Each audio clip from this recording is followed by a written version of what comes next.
والعاقبۃ للمتقین والصلاة والسلام علی سید الانبیاء والمرسلین وعلی آلہ واصحابہ الطیبین الطاہرین اما بعد فاعوذ باللہ من الشیطان الرجیم بسم اللہ الرحمن الرحیم انما بگیردہ بے بلا افتاد کشتی ضعیفان و شکستہ رات و کشتی بحق کے خواجہ عثمان ہارون مدد کن مدد پہ لاکھوں سلام آب تطہیر سے جس میں پودے جمے اس ریاض نجابت پہ لاکھوں سلام خون خیر الرسول سے ہے جن کا خمیر خون خیر الرسول سے ہے جن کا خمیر ان کی بے لوث طینت پہ لاکھوں سلام سیدہ ظاہرہ طیبہ طاہرہ سیدہ ظاہرہ طیبہ طاہرہ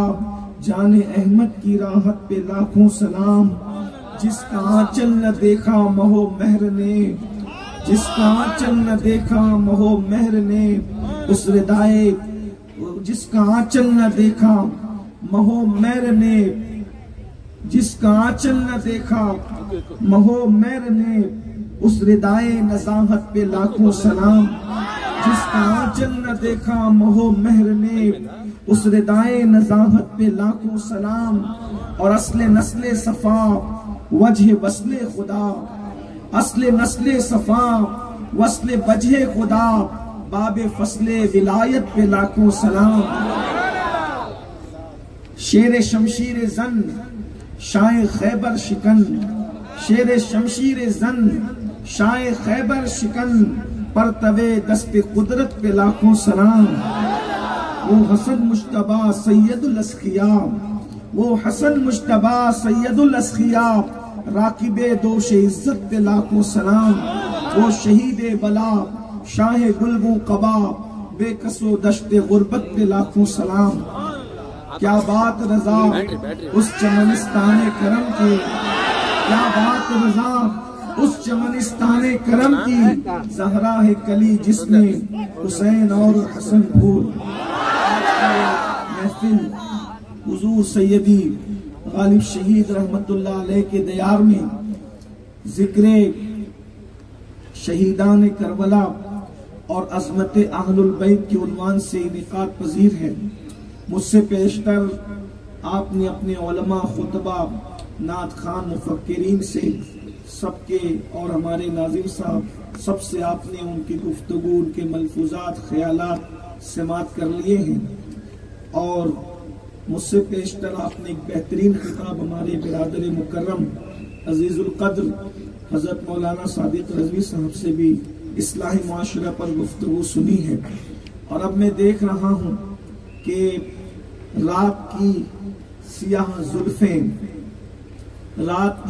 زلفیں اس کے کمر سے نیچے تک جھلک چکی ہیں اور ہم سب ایک کمزور آدمی کو اپنے درمیان مائک دے کر اس کا امتحان لے رہے ہیں لیکن چونکہ عنوان اتنا خوبصورت ہے کہ اگر محفل میرے ساتھ چلتی رہی تو آپ غالب شہید کے دیار میں نہیں جسم تو غالب شہید کے دیار میں ہوگا لیکن انشاءاللہ روح کا پرندہ کبھی نجف میں سیر کر رہا کبھی کربلا کے جلووں میں گم ہوگا اور کبھی سیدہ طیبہ طاہرہ کے مزار اقدس کے ارد گرد آپ کے خیال تصورات اور تخیلات طواف کر رہے ہوں گے لیکن چونکہ بات اتنی ہے کہ آپ نے عنوان دو رکھے ہیں ایک تو ذکر شہیدان کربلا اور ایک تو عظمت اہل البیت اور پھر مجھے منتظمین نے یہ حکم دیا کہ ہمارے مولانا صاحب بھی اور ہمارے حیدر بھائی اور خاص طور پہ ہمارے مشتاق بھائی جو صدر ہیں حضرت غالب شہید رحمت اللہ علیہ کے آستانے کے تو کہ کربلا کے بعد کا ذکر بھی آپ ہمارے نوجوانوں کو سنائیے تاکہ قوم کو پتہ چلے کہ کربلا کے بعد کیا ہوا کربلا کا بعد بیان نہیں ہو پاتا دعا کرتا ہوں اللہ آپ کو ہی بیٹھنے کی طاقت دے اور مجھے بھی عرض معروض کی ہمت دے جتنی دیر تک آپ سننا چاہیں گے. میں تو خانہ زاد غلام ہوں، ضرور انشاءاللہ میں اپنے آقاؤں کی عظمت کے ڈنکے آپ کے سامنے بجانے کی کوشش کروں گا. اللہ تعالیٰ اس کمیٹی کے جملہ کارکنان کو اپنی شان کے مطابق بہتر جزا دے. آنے والوں کو، بلانے والوں کو، یہ سارے ہمارے علماء مشاہد جو یہاں موجود ہیں، اللہ ان سب کا اقبال بلند فرمائے. اور ہمارے مشتاق بھائی جو خدمت انجام دے رہے، اللہ سے دعا ہے کنج تن کے صدقے اللہ پاک انہیں بڑے پیمانے پر خدمت کا شرف نصیب فرمائے. آپ نے عظمت اہل بیت اور ذکر شہیدان کربلا رکھا ہے، تو آئیے دونوں عنوان کو اب اپنی منزل کی طرف لے جاتے ہوئے سب سے پہلے ہم عظمت اہل البیت کی طرف چلتے ہیں. عظمت اہل بیت کیا ہے؟ ایک بات ہمیشہ یاد رکھنا کہ عظمت اہل البیت ہو، عظمت خلفاء راشدین ہو، عظمت اولیاء کرام ہو، عظمت انبیاء کرام ہو، یا پھر جو بھی عنوان ہو، ہم نے دراصل کیا یہ ہے کہ ہم نے ہمیشہ اپنے بزرگوں کو صرف رسموں کے حوالے سے پیش کیا ہے، ان کے حقائق بیان نہیں کیے، ان کی صحیح عظمت بیان کرنے کی کوشش نہیں کی. یاد رکھنا ہم نے تو اتنا ظلم کیا ہے کہ اپنے نبی کی بھی صحیح عظمت ہم بیان نہیں کر سکے. یہ بہت بڑا المیہ ہے. اگر ہم نے اپنے نبی کی صحیح عظمت بیان کی ہوتی تو کسی میں اتنی طاقت نہیں تھی کہ وہ کمرے میں بیٹھ کر کے میرے نبی پہ بھونک سکتا تھا، کسی میں اتنی قوت نہیں تھی کہ رسول اللہ کو گالی دے سکتا تھا. لیکن یہ المیہ ہے، ابھی بھی سنورنے کا، سدھرنے کا موقع ہے. جو عناوین ضروری ہے اس پر گفتگو کروائی جائے، اس پر گفتگو کی جائے. گفتگو کا آغاز کرنے سے پہلے ایک بات میں چاہتا ہوں اپنے بزرگوں سے تاکہ وہ دعا دیں. دیکھیے ہم نے توحید بیان کرنا بند کیا یا توحید بیان کرنا کم کیا تو وہابیہ نے توحید پر قبضہ کر لیا. اسی طرح سے ہم نے صحابہ کی عظمت بیان کرنا بند کیا تو دیابنا نے صحابہ کی عظمت پہ قبضہ کر لیا. اسی طرح فضائل اہل البیت بیان کرنا ہمارے یہاں کم ہو گئے تو روافظ نے اس پہ قبضہ کر لیا. ہم تو صرف میرے ابا، میرے دادا، میرا پیر، تیرا پیر کرنے لگ گئے. یاد رکھو یہ قیمتی عنوان ہے اپنے بچوں کے لیے. توحید بھی بیان ہو، رسالت بھی بیان ہو، خلفائے راشدین کی عظمت بھی بیان ہو، صحابہ بھی بیان ہو، اہل البیت بھی بیان ہو، اور جو بیان ہو اس کا حق ادا کرنے کی کوشش کی جائے. میرے بھائیوں اتنے بڑے ہیں یہ لوگ، اتنے عظیم ہیں یہ لوگ، چاہے صحابہ ہو، چاہے اہل البیت ہو، چاہے اولیاء ہو، لیکن آج کا عنوان اہل البیت ہے. میں آغاز کرتا ہوں وہاں سے. یہ اہل البیت ہے کیا؟ اہل البیت کہتے ہیں نبی کے گھر والوں کو. دیکھو جن کو معلوم ہے ان کو معلوم ہے، لیکن ہم تو علی باز اس لیے شروع کر رہے ہیں کہ ننھے ننھے بچوں کو بھی پتا چل جائے، میری قوم کے جوانوں کو بھی پتا چل جائے یہ اہل البیت ہے کیا. اہل البیت کہتے تو ہو لیکن یہ کس کے گھر والے ہیں پہلے یہ سمجھنے کی ضرورت ہے. یہ گھر والے، اہل البیت کا مطلب گھر والے. اور جب بھی اہل البیت کہا جاتا ہے ہمارے عرف میں تو اس سے صرف نبی کے گھر والے مراد لیے جاتے ہیں اور کسی کے گھر والے مراد نہیں لیے جاتے. اللہ اکبر. یہ اہل البیت ہے کیا؟ نبی کے گھر والے، نبی کے گھر والے.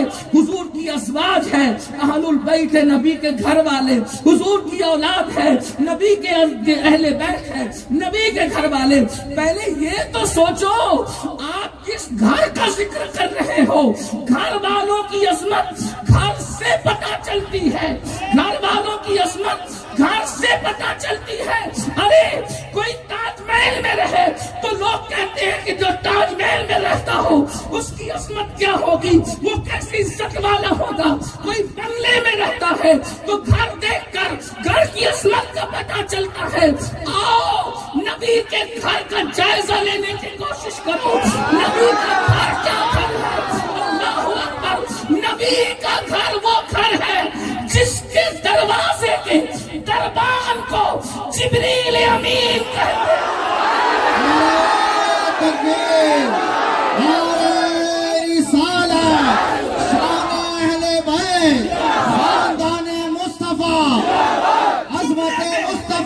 جملے پہ توجہ کرنا. نبی کا گھر وہ گھر ہے جس کے دروازے کے دربان کو جبریل امین کرتے ہیں. ارے جس کے دروازے کا دربان یہ عزت رکھتا ہے، یہ وقار رکھتا ہے، جہاں کوئی نہیں جا سکتا وہاں جبریل جاتے ہیں. مصطفیٰ جان رحمت کے دربان ہے. میرا امام اہل سنت کا امام کہتا ہے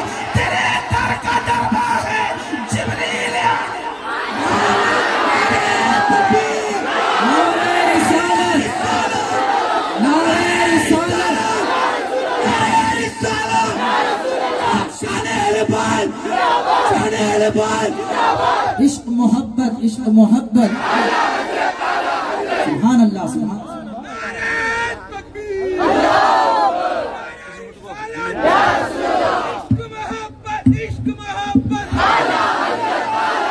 نعرہ تکبیر، نعرہ رسالت۔ امام فرماتے ہیں یا رسول اللہ، تیرے در کا دربار جبریل اعظم، تیرا مدح ہر رسول و ولی ہے، بتائے جب ان کے دربار کی مثال نہیں ہے تو پھر ان کے وجود ناس کی مثال کون؟ یہ محمد الرسول اللہ ہے۔ یہ دربان کی بات آ گئی، آپ سمجھے؟ ارے کسی کے دروازے پہ دربان اگر کوئی ڈاکٹر بن کر کے کھڑا ہو جائے تو لوگ کہیں گے یا اللہ، جب دربان ڈاکٹر ہے تو گھر کے اندر رہنے والا، توجہ ہے، گھر کے اندر رہنے والے کی شان کیا؟ یہ شان مصطفیٰ جان رحمت ہے، یہ شان ہے۔ میں ہر دو جملوں پہ کبھی نہیں بولوں گا کہ آپ بولو سبحان اللہ، یہ تو میں سنیوں کے عشق پہ چھوڑتا ہوں۔ ارے لوگوں کے لیے بولنے والوں، اپنے آقا کے لیے نہ بولو گے تو پھر کس کا؟ سوچو، یہ دربان ڈاکٹر ہے، جج ہے، ٹیچر ہے تو لوگوں کی آنکھیں پھٹے گی، اتنی بڑی ڈگری والا ان کا دربان ہے۔ میں کہتا ہوں آمینہ کے لال کی عظمت کا کوئی اندازہ تو کرے، جس کے دروازے کا دربان بلبل سدرا ہے۔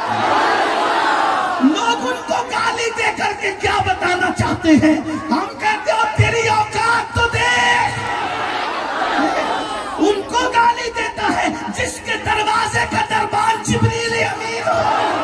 اپنی اوقات دیکھ، دراصل وہ نبی کو گالی نہیں دیتے۔ پوری دنیا میں جو میرے نبی کو گالی دیتے ہیں وہ نبی کو گالی نہیں دیتے، اس لیے کہ یہ اصول ہے ہمارے یہاں، نبی کو گالی کبھی کوئی کافر بھی نہیں دے سکتا۔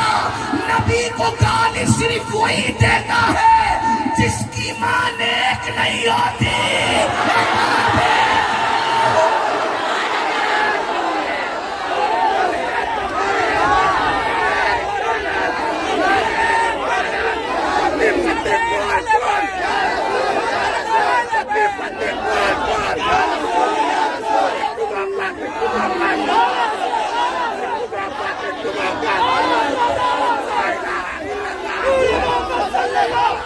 ایک نعرہ میری طرف سے لگائیں، ایک نعرہ میری طرف سے لگائیں، سب مل کے لگائیں، اور نعرہ علی کی طرح لگنا چاہیے، صحابہ کی طرح۔ یار نعرے وہ ہوتے تھے، کبھی دیوار ہلتی ہے، کبھی در کانپ جاتا ہے، علی کا نام سن کے اب بھی خیبر۔ ایک نعرہ لگا محمد ہمارے، محمد ہمارے، محمد ہمارے،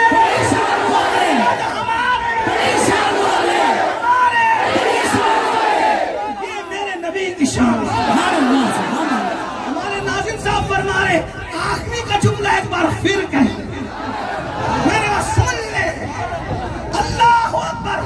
کوئی کسی مذہب کا ہو، توجہ، کوئی کسی مذہب کا ہو، نبی کو گالی نہیں دے سکتا۔ کیوں؟ مذہب اور مسلک کی بنیاد پر نبی کو پرکھنے والوں سنو، ہم عاشقوں کا نظریہ ہے جس کی ماں نیک نہیں ہوتی اور باپ ایک نہیں ہوتا، وہی میرے نبی کو گالی دیا کرے۔ گالی دے کر کے بتاتے ہیں کہ ہیں ہم کتنوں کے، ورنہ کافر بھی ہوگا اور شریف ماں کا دودھ پیا ہوگا، گالی نہیں دے۔ اس لیے توجہ فرمائیں، غور فرمائیں، میرے جملے پہ توجہ کریں۔ اللہ اکبر، یہ میں کسی ایک ملک کی ایک ریاست کی گفتگو نہیں کر رہا ہوں، پوری دنیا کی بات کر رہا ہوں، ان حالات کی بات بھی نہیں کر رہا ہوں، میں تو پوری دنیا میں ہر زمانے کی بات کر رہا ہوں۔ توجہ ہے آپ کی، ماں نیک ہو بس، اور باپ ایک، کیونکہ قرآن نے آج سے 1450 سال پہلے کہا وَتُلِّمْ بَعْدَ ذَلِكَ زَنِيمٌ۔ او میرے ماں، یہ تو آج کی بات ہی نہیں نا، یہ تو 1450 سال پہلے کی بات ہے۔ ایک شخص جس کا نام ولید ابن مغیرہ تھا، اس نے میرے نبی کو گالی دی تو اللہ نے کہا محبوب جس نے تجھے گالی دی وہ تو اپنے باپ کا ہے ہی نہیں۔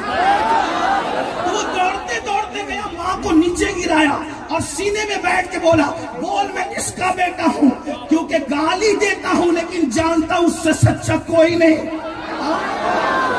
گالی دینے والے کو بھی پتا ہے کہ اس سے سچا کوئی نہیں ہے، جس کے دشمن بھی جسے سچا کہے اس سے بڑھ کے میرا نبی، اسی کو تو میرا امام کہتا ہے سب سے اولا والا ہمارا نبی، سب سے اولا والا ہمارا نبی، اپنے مولا کا پیارا ہمارا نبی، دونوں عالم کا دولہ ہمارا نبی، خلق سے اولیاء، اولیاء سے رسول اور رسولوں سے اعلیٰ ہمارا نبی، مجھ گئی جس کے آگے سبھی مشرے شمع بولے کرایا ہمارا نبی، اللہ پر سب چمک والے اجلوں میں چمکا کیے، اندر شیشوں میں چمکا ہمارا نبی، جس نے ٹکڑے کیے ہیں کمر کے وہ ہے نور بیدت کا ٹکڑا ہمارا نبی۔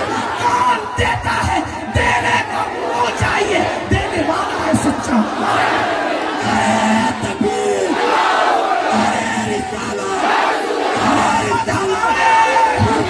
محمد ہمارے